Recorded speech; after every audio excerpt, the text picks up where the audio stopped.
오늘 하나님께서 우리에게 주시는 말씀은 시편 99편 1절에서 9절 말씀입니다.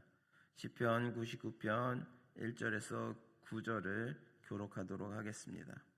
제가 먼저 1절을 봉독합니다.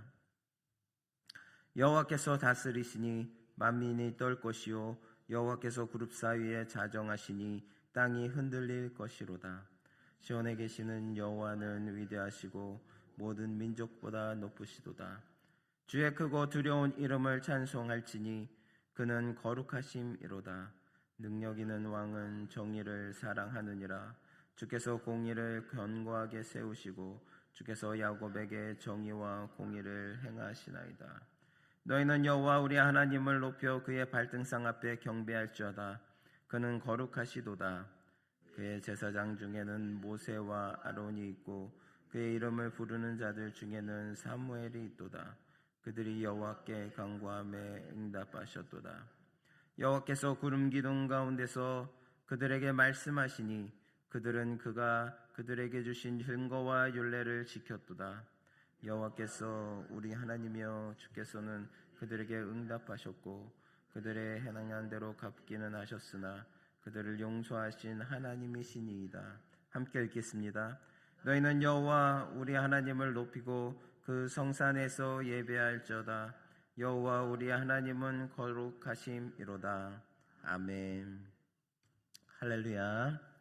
오늘은 참된 경외와 찬양의 삶이라는 제목을 가지고 여러분과 함께 나누기를 원합니다. 우리가 살아가는 이 세상은 때로 질서가 없는 것처럼 보이고 정의가 무너진 것처럼 느껴질 때가 많이 있습니다. 사람의 생각과 힘이 모든 것을 좌우하는 것처럼 보이기도 합니다. 그러나 성경은 분명하게 말씀하고 있습니다. 이 세상의 참된 주권자는 사람이 아니라 하나님이시라는 사실입니다. 오늘 우리가 함께 나눌 이 말씀은 바로 그 진리를 선포하는 말씀입니다. 본문은 하나님께서 단순히 하늘에 계신 분이 아니라 온 세상을 다스리시는 절대 주권자이시며 역사 가운데 일하시는 왕이심을 노래하고 있습니다. 하나님은 창조주로서 우주를 다스리실 뿐 아니라 구속자로서 자기 백성을 이끄시고 돌보시는 분이십니다. 그분의 통치는 우연이나 변덕이 아니라 거룩하신 뜻과 완전한 계획 가운데 이루어지는 섭리입니다. 시편 기자는 그 하나님을 바라보며 세 가지를 강조하고 있습니다. 하나님은 위험 가운데 만민을 다스리시는 분이시며 공의를 사랑하시는 의로운 왕이시고 동시에 자기 백성을 자비로 품으시는 은혜의 하나님이십니다. 그리고 이러한 하나님을 향하여 온 땅이 떨며 경외하며 찬양할 것을 촉구하고 있습니다. 사랑하는 성도 여러분, 이 말씀은 단지 옛 이스라엘 백성에게만 주어지는 그런 노래의 시가 아닙니다. 오늘을 살아가는 우리에게도 동일하게 주시는 하나님의 음성인 것입니다. 우리가 흔들리는 이 세상 속에서 무엇을 붙들고 살아가야 하는지, 누구를 바라보며 살아가야 하는지를 분명하게 보여줍니다. 그러므로 오늘 본문을 통해 우리를 다스리시는 하나님의 절대 주권을 다시 바라보고 그분의 공의와 자비를 깊이 묵상하며 참된 경외와 찬양의 삶이 무엇인지 함께 깨닫는 은혜의 시간이 되기를 소망합니다. 먼저 1절 말씀을 보겠습니다. 여호와께서 다스리시니 만민이 떨 것이요 여호와께서 그룹 사이에 자정하시니 땅이 흔들릴 것이로다. 이 한 절은 하나님의 통치를 가장 강력하게 선포하는 말씀입니다. 하나님은 단지 하늘에 계신 분이 아니라 지금도 왕으로 자정하셔서 온 세상을 다스리시고 계신다는 것입니다. 그룹 사이에 자정하신다라는 이 표현은 하나님의 임재와 통치를 상징합니다. 하나님은 멀리 계신 분이 아니라 실제로 이 세상 가운데 임재하시며 다스리시는 왕이십니다. 그렇기 때문에 만민이 떨 수밖에 없다는 것입니다. 하나님의 거룩하심과 위험 앞에서 인간은 자신의 연약함을 깨닫게 됩니다. 땅이 흔들린다는 표현은 하나님의 통치 앞에서 모든 피조물이 반응할 수밖에 없음을 보여줍니다. 그러나 사랑하는 성도 여러분, 이 떨림은 단순한 공포가 아닙니다. 하나님을 경외하는 자들에게는 소망의 떨림입니다. 우리가 하나님을 진정으로 경외하며 그분의 뜻에 순종하는 삶을 살아간다면 마지막 날 하나님 앞에 서는 것은 두려움이 아니라 영광의 순간이 될 것이기 때문입니다. 하나님은 당신을 경외하는 자들을 붙드시고 위롭다 하시며 또 영화롭게 하시는 분이시기 때문입니다. 그러므로 우리는 하나님을 두려워하되 그 두려움이 우리를 하나님께로 더 가까이 나아가게 하는 거룩한 경외가 되어야 하겠습니다. 이어서 2절 말씀을 보겠습니다. 시온에 계시는 여호와는 위대하시고 모든 민족보다 높으시도다. 여기서 시온은 단순한 장소를 넘어 하나님을 사랑하고 또 하나님을 사모하는 백성들의 공동체를 의미합니다. 오늘날로 말하면 교회이며 하나님을 진실하게 예배하는 성도들의 모임입니다. 하나님이 그 가운데 거하신다는 것은 얼마나 큰 은혜입니까? 그리고 그 하나님은 모든 민족보다 높으신 분이십니다. 하나님은 특정한 민족의 하나님이 아니라 온 세상의 왕이십니다. 그분의 위대하심은 비교할 수도 없고 또한 그분의 높으심은 누구도 넘볼 수 없는 것입니다. 이 사실은 우리의 정체성을 새롭게 합니다. 우리는 연약하고 너무나 부족한 존재일 수 있습니다. 때로는 실패하고 넘어지기도 합니다. 그러나 우리가 섬기는 하나님은 위대하신 분이십니다. 그러므로 우리의 시선이 우리 자신에게 머물러 있으면 낙심할 수밖에 없지만 하나님을 바라보며 온전히 하나님만을 바라본다면 우리들은 담대해질 수밖에 없습니다. 우리는 하나님을 섬기는 백성들입니다. 이 사실이 우리에게 거룩한 자긍심을 줍니다.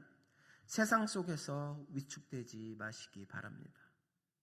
하나님을 드러내는 삶을 살아가시기 바랍니다. 우리의 삶을 통해 하나님은 위대하시다라는 그런 고백이 나타나시기를 바랍니다. 이제 4절 말씀을 보겠습니다. 능력 있는 왕은 정의를 사랑하느니라. 주께서 공의를 견고하게 세우시고. 이 말씀은 하나님의 통치의 본질을 보여줍니다. 하나님은 단지 힘이 강한 왕이 아니라 정의를 사랑하시는 왕이십니다. 하나님의 통치는 공의 위에 세워진 통치입니다. 공의는 하나님의 근본적인 성품인 것입니다. 하나님은 죄를 결코 가볍게 여기지 않으십니다. 반드시 공의를 이루시는 분이십니다. 그 공의는 십자가에서 가장 분명하게 나타났습니다. 하나님은 우리의 죄를 용서하시기 위해 공의를 포기하지 않으셨습니다. 대신 독생자를 내어주심으로 공의를 이루셨습니다. 그러므로 십자가는 하나님의 사랑과 또 하나님의 공의가 만나는 자리입니다.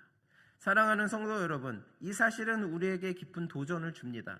우리는 하나님의 사랑을 누리는 자들입니다. 그러나 동시에 하나님의 공의를 두려워하는 자들입니다. 그러므로 우리의 삶은 가벼워서는 안 될 것입니다. 우리의 죄를 쉽게 타협해서는 안 됩니다. 하나님께서 공의를 사랑하신 것처럼 우리도 공의를 사랑해야 합니다.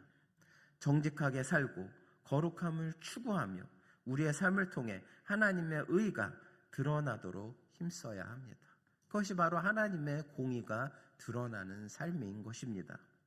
이것이 바로 하나님의 백성된 자의 모습입니다. 사랑하는 성도 여러분, 저나 여러분의 삶 가운데 하나님의 공의가 드러나는 삶을 사시기 바랍니다. 그럴 때 하나님이 높임을 받으시고 또 우리가 하나님께 영광을 돌릴 수가 있는 것입니다. 그리고 하나님의 공의를 높이는 저나 여러분 되시는 저희들 되시기를 바랍니다. 이제 5절에서 7절을 보면 여기서는 또한 하나님에 대한 놀라운 모습이 드러납니다. 하나님은 온 땅이 경외할 만큼 위대한 분이시지만 동시에 당신의 백성에게는 지극히 가까이 계시는 분이십니다. 하나님은 우리의 기도를 들으십니다. 모세와 아론 또 사무엘의 기도를 들으셨던 하나님은 오늘 우리의 기도도 들으십니다. 우리의 말뿐만 아니라 마음의 깊은 소리까지도 아시는 분이십니다. 뿐만 아니라 하나님은 우리의 삶을 세밀하게 돌보십니다. 우리의 필요를 채우시고 우리가 알지 못하는 부분까지도 준비하신다고 말씀하고 있습니다. 우리가 기도하지 못할 때에도 하나님은 일하시고 계십니다.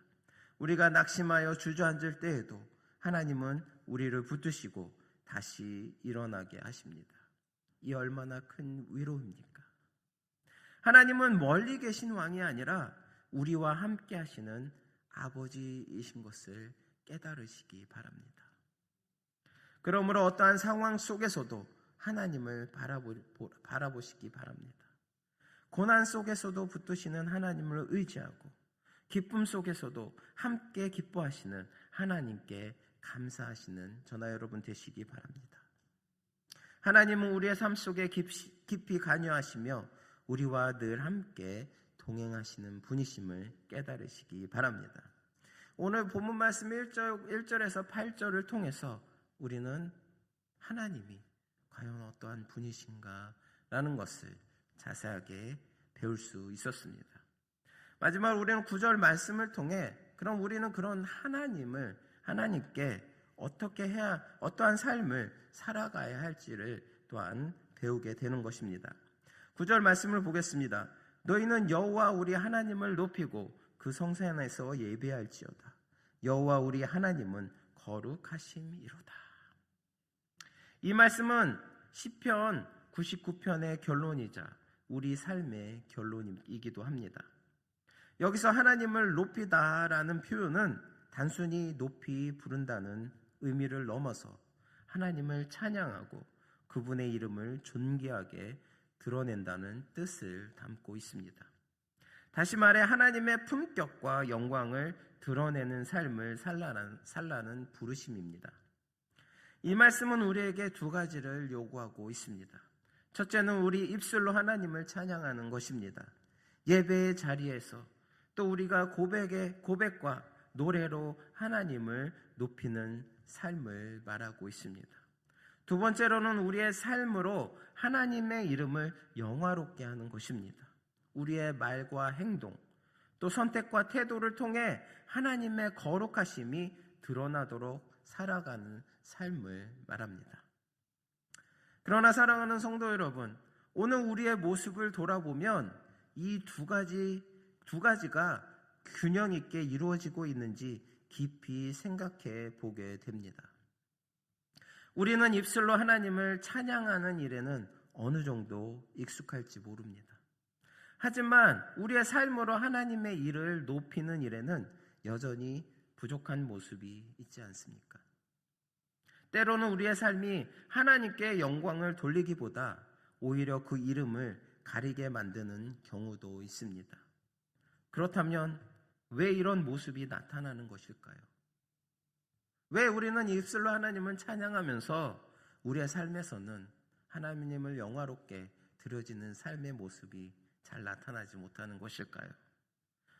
그 근본적인 이유는 우리의 삶의 목적을 분명히 알지 못하거나 알면서도 외면하며 살아가기 때문입니다.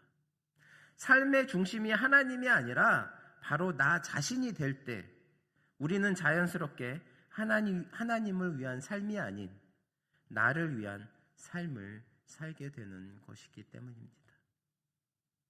그러나 우리는 우리 자신만을 위해 존재하는 사람들이 아닙니다.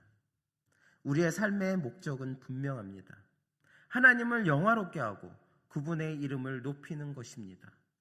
이것이 하나님께서 우리를 부르신 이유이며 우리가 살아가야 할 분명한 방향인 것입니다. 사랑하는 성도 여러분, 지금 우리의 삶의 방향을 다시 한번 점검해 보시기 바랍니다. 나는 지금 누구를 위해 살아가고 있는지, 또한 무엇을 위해 힘쓰고 있는지 돌아보시기 바랍니다. 만일 나 자신의 유익과 나 자신의 만족만을 위해서 살아왔다면 이제 방향을 돌이켜야 할 때입니다. 이제 우리의 삶의 목표를 다시 세워야 할 때인 것입니다. 하나님을 온전히 찬양하는 삶, 하나님의 이름을 높여드리는 삶, 또 하나님의 영광을 위해 살아가는 삶, 그 삶이 바로 우리가 추구해야 할 참된 삶임을 기억하시기 바랍니다. 날마다 하나님을 높이는 삶으로 나아가시기 바랍니다. 세상에 살면서 우리는 삶이 너무나 힘들고 어렵기 때문에 우리 자신만을 위한 삶을 돌아보기가 너무나 쉽습니다. 우리가 때로 하나님 앞에 나와서 하나님 앞에 기도할 때도 그렇습니다. 우리는 하나님 앞에 기도할 때 우리 자신의 나은 삶을 위해서 기도할 때가 많습니다. 하나님, 나의 경제적인 여건을 평안하기 위해서 경제를 풀어주십시오. 건강을 주십시오. 더 나은 삶을 살게 하여 주시옵소서. 이렇게 하나님 앞에 달라는 기도만 하게 됩니다. 바로 나 자신의 삶을 위해서 말입니다. 하지만 하나님은 우리를 위해서 하나님 자신을 높여드리는 삶, 또 하나님의 영광을 위해 살아가는 삶을 살기를 바라고 계십니다. 그럴 때 하나님께서 우리의 부족한 부분을 채워주시는 것입니다. 날마다 하나님을 높이는 삶으로 나아가시는 저와 여러분이 되시기를 간절히 소망합니다. 말씀을 마무리합니다. 사랑하는 성도 여러분, 우리는 하나님을 찬양해야 합니다. 하나님께서 우리의 찬양을 받으시기에 합당하신 이유는 너무나도 충분합니다. 하나님은 우리를 지으셨고 우리를 구원하셨으며 지금도 우리를 다스리시고 공의를 이루시며 또 자비로 우리를 붙들고 계십니다. 우리가 어떠한 잘못한 길로 갈지언정, 어떠한 죄를 하나님 앞에 드릴지언정 하나님은 우리의 기도에 응답하시고 또 우리의 죄를 용서해 주시는 자비의 하나님이신 것입니다. 그러므로 우리의 입술에서 하나님을 향한 찬양이 끊이지 않게 하시기 바랍니다.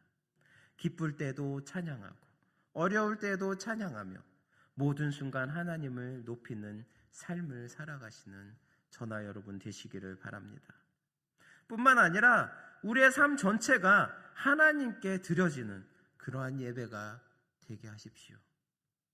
우리의 말과 행동, 우리의 선택과 태도를 통해 하나님의 이름이 높아지게 하시기 바랍니다.